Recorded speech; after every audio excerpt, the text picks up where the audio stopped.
What's going on, housemates? This is Marcelo, founder of Wenger's House. And if you can't tell from my voice, I am currently recording this video roughly 30 minutes after the full-time whistle where Arsenal drew 2-2 at home to Liverpool in what ultimately feels like a deeply disappointing result.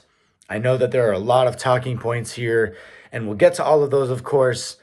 But my underlying feeling after that match really is just that we lacked that attacking impetus to finish the game off, having gone into the halftime break up 2-1. And it really feels like we left a lot there to be desired. So, just getting straight into it. Of course, Jurrien Timber and Bukayo Saka were in the starting 11 after a week of uncertainty. And so that was a huge boost for us, obviously, especially Bukayo Saka, who's missed the last few games. It was great to see him back in the starting 11.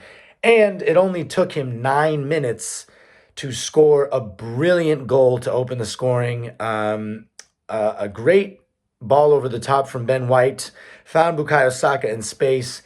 He cooked Robertson and cut inside on his left and smashed it home in the near post, as he often does.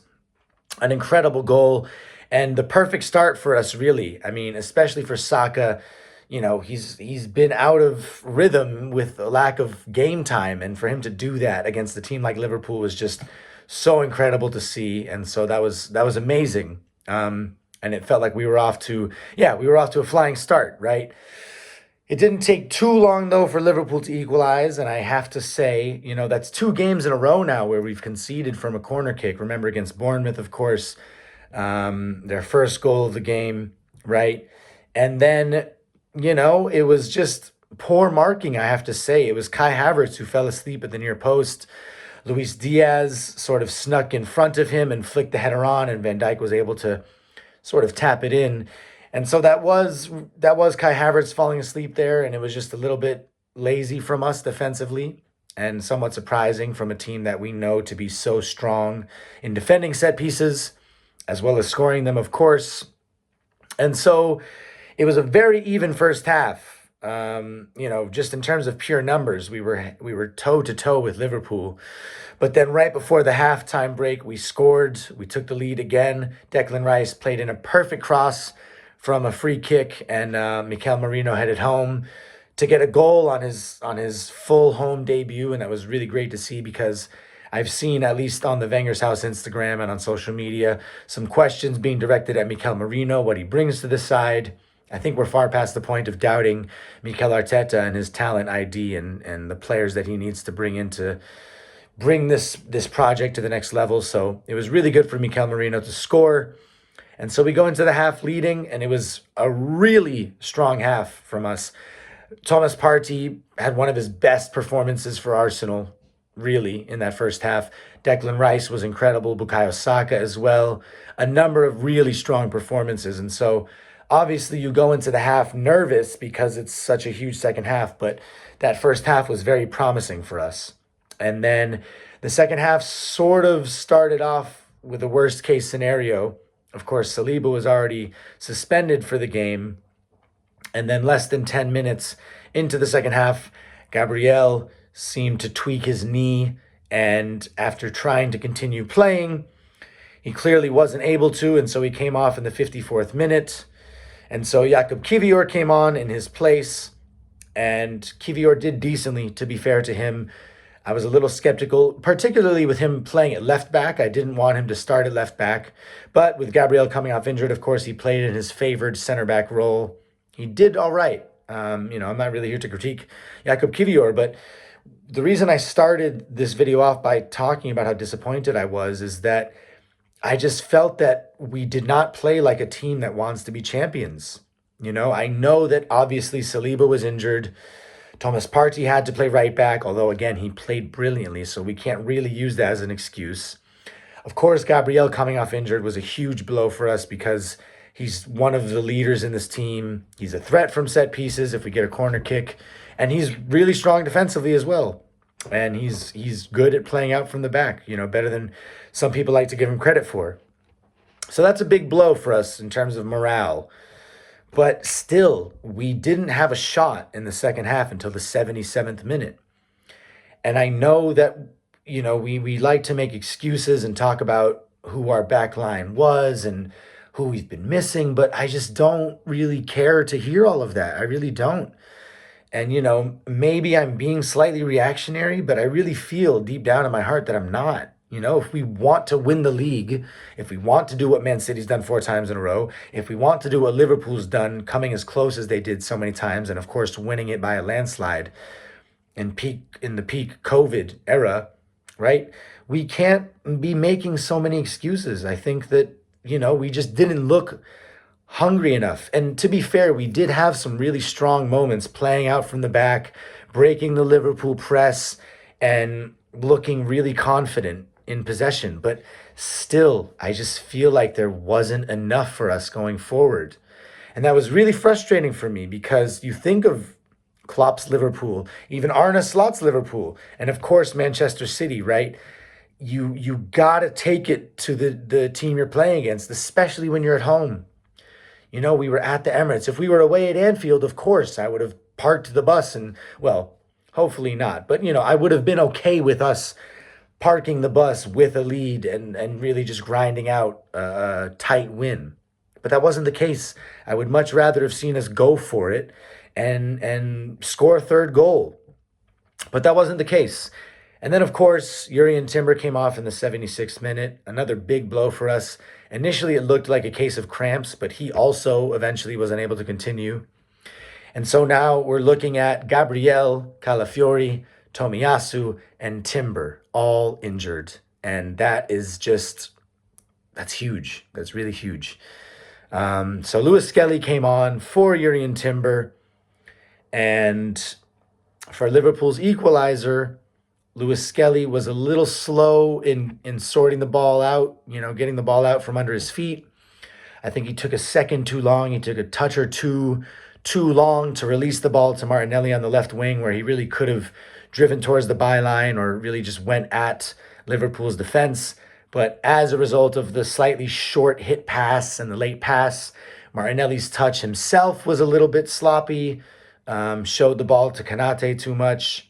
And so that was a bit of a wasted opportunity to, at least, whether it was holding possession or trying to, attack Liverpool's goal. Liverpool got the ball back pretty easily.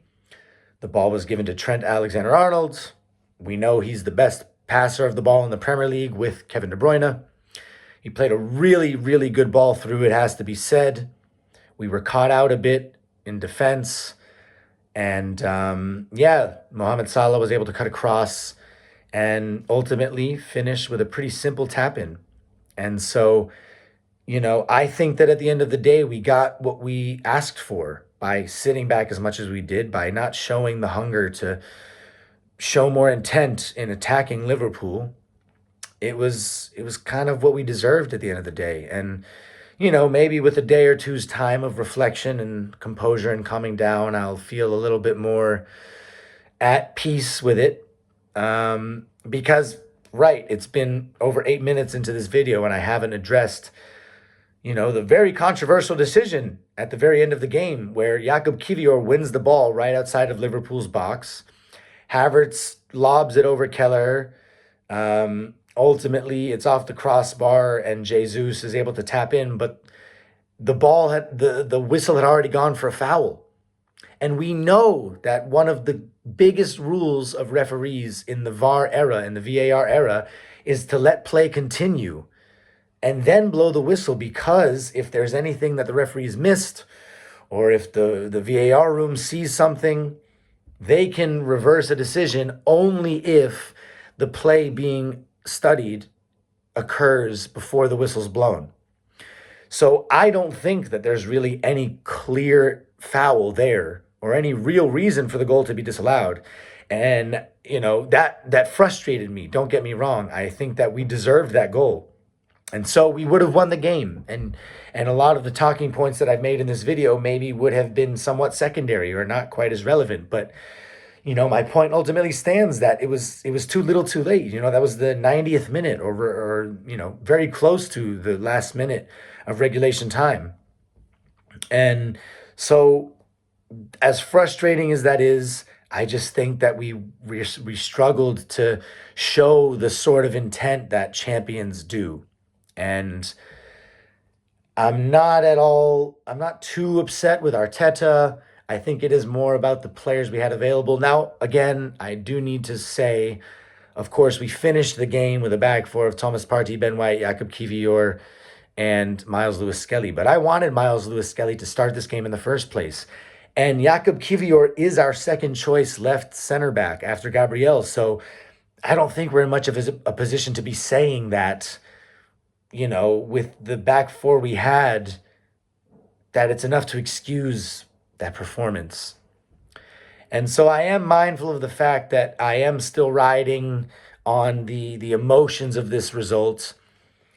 And yes, it is worth saying that Liverpool has been really good to start this season, and we continue to be faced with injuries and obviously the suspension to Saliba. So it's not all gloom and doom, and I'm aware of that. And any of you who've been following me on Wenger's House for long enough know that I'm anything but a reactionary fan. I'm so proud of what this team has done, how far this team has come, and the potential that we're showing. But still, it's one of those matches where I'm feeling really frustrated with what we produced at the end of the day. We had 3 shots in total in the second half, and again, the first one didn't come until the 77th minute. So, it's a time for us to reflect. We just have to wait now and see what the verdict is with Gabriel Magalhães and Jurriën Timber. And of course, hoping Ricardo Calafiori is back sooner than later. With Tomiyasu, I'm not getting my hopes up. It feels like a bit of a lost cause for a lack of more supportive or optimistic words. It's not the end of the world, right? We're still very much in this. It just comes down to whether we can, recover fitness in time and maintain a squad that's healthy enough to withstand the demands of 4 competitions. And that is yet to be seen. We'll soon hear the verdict in terms of how serious these injuries are. Gabriel looked more concerning than Timber. Timber seemed like it was just fatigue, of course, because he hadn't played in quite a while, right? And a game against, to play against a team like Liverpool is very physically demanding. So it makes more sense why he looked like he cramped and he was struggling to continue. I'm not so concerned about that. But Gabriel's situation did look like more of a tweak of the knee. And so we'll soon find out. Let me know in the comments if you think that I'm being reactionary. I don't want to be too negative because there's still a lot to be proud of with this team. It was great to see Mikel Merino score his first goal for the club after the negative noise around him in his first few appearances for the club. Thomas Partey looked brilliant. Declan Rice was back to his best. Bukayo Saka became the youngest player in Arsenal history to score 50 Premier League goals.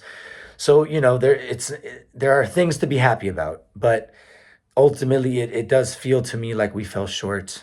And so I'll obviously be making another video in a few days' time to see how I feel about the results with a little bit more time to sit with it.